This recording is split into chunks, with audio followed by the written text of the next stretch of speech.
Hello, chess family. It's me, National Master Jesse James, and today we're going over one of my favorite games by Morphy, at least where he does amazing sacrifice. This was against Louis Paulsen, and Paul Morphy's playing with the black pieces, and this is in 1857, and this is during the First American Chess Congress. And this is so amazing because, well, back in these days, there was really no time control, so people would just play on for hours, and even with that, Morphy would actually play very, very fast. It was very common if you made your move, Morphy was already playing it.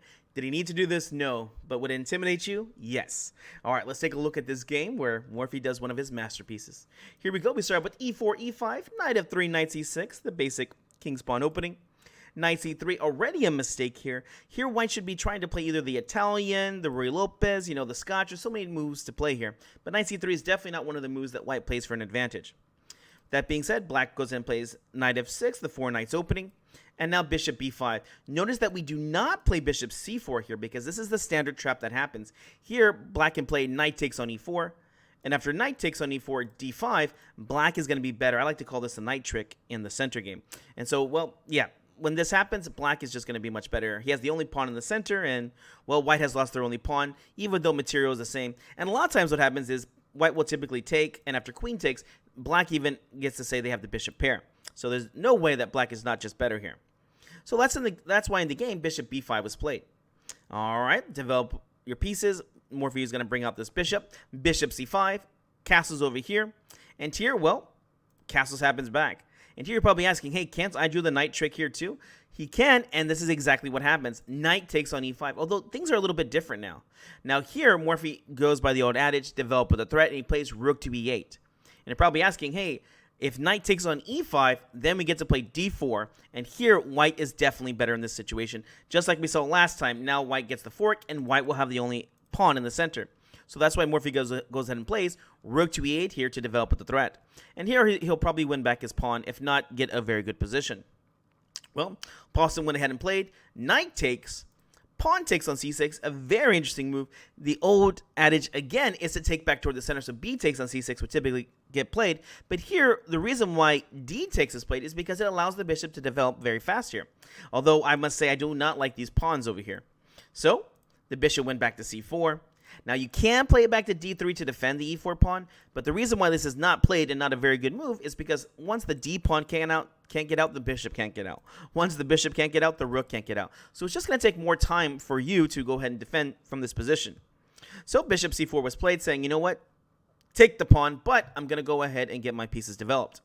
Morphy says, thank you, I'll take the pawn, but here, let me go ahead and make a few little improvements real quick. He played pawn b5, expanding on the queen side.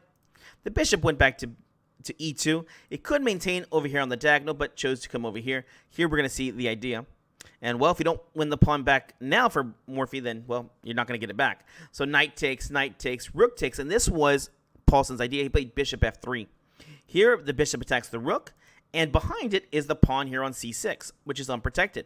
So simple chess. The rook goes back to e6, and now we see that it's defending. And here, this is where the major problem happens here. White goes ahead and plays pawn to c3. Now, this is a very good idea because, well, c3 is to prepare pawn to d4. So if you get to play pawn to d4 here, you will have a very good position because your opponent's pawn structure is messed up. But here you have the only pawn in the center. Your bishop comes out.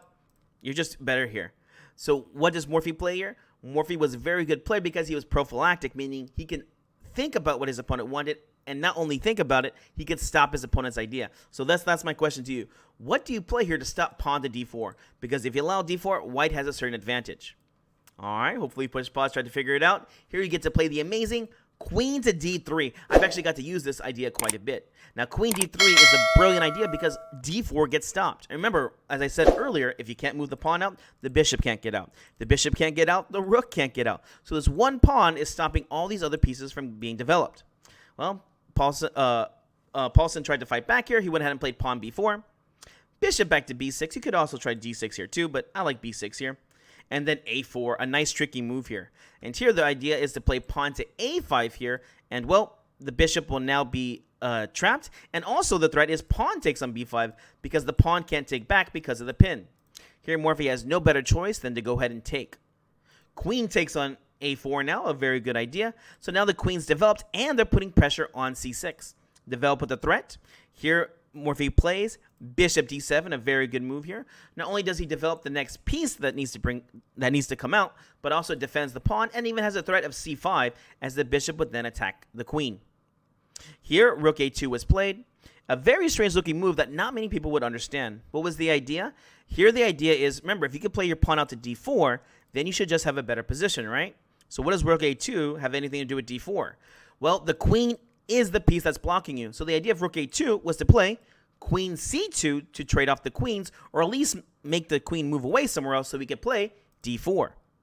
Well, develop with a threat. Here Morphy brings out his next piece and says, you know what, I see your threat, but I'm going to go ahead and make my own. He plays rook over to e8.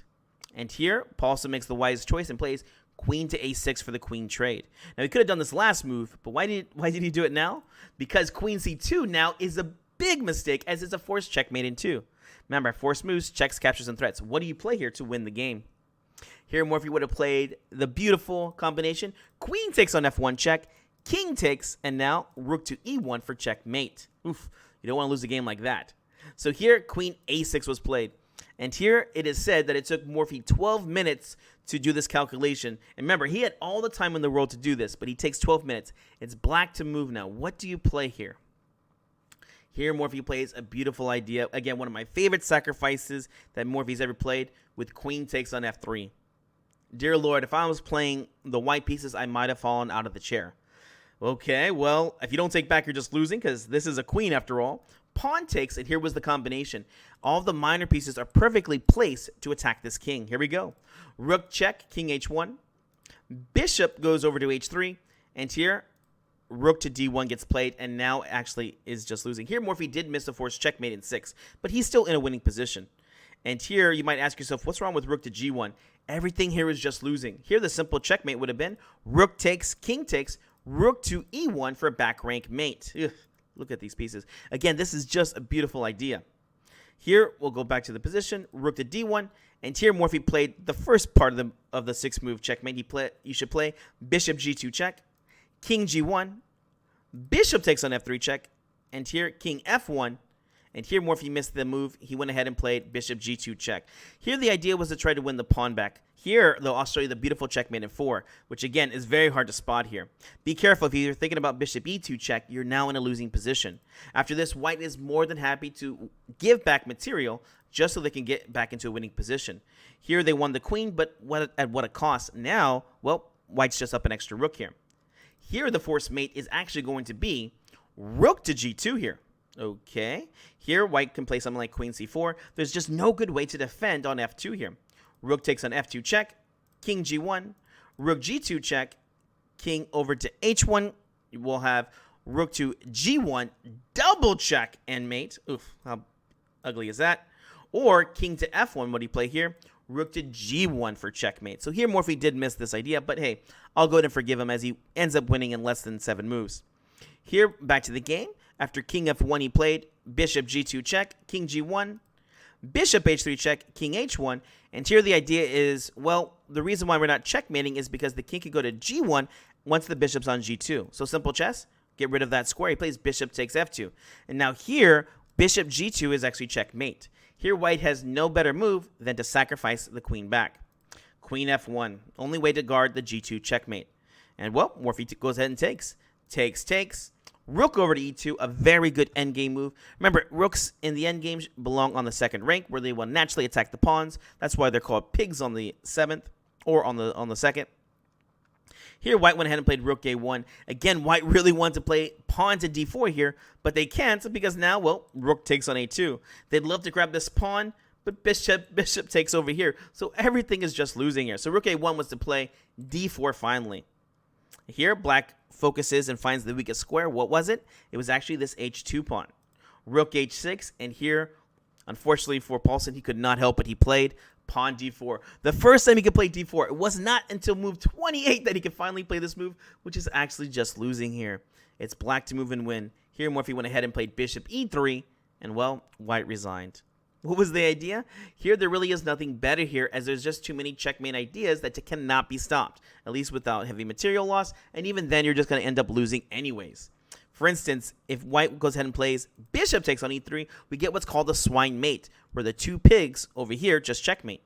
Here it's rook check, king g1, and rook to g2 for mate. And here, like I said, there's just no other good defense. Rook h2 checkmate. Here the king can't go to g1 because the bishop. If you take the bishop, you get checkmated. It's just a vicious circle there that just loses. All right, guys, I hope you enjoyed this. Remember, this was one of my favorite sacrifices by Morphy for the checkmate or for the win. Hopefully, we'll see you in the next video. See you later.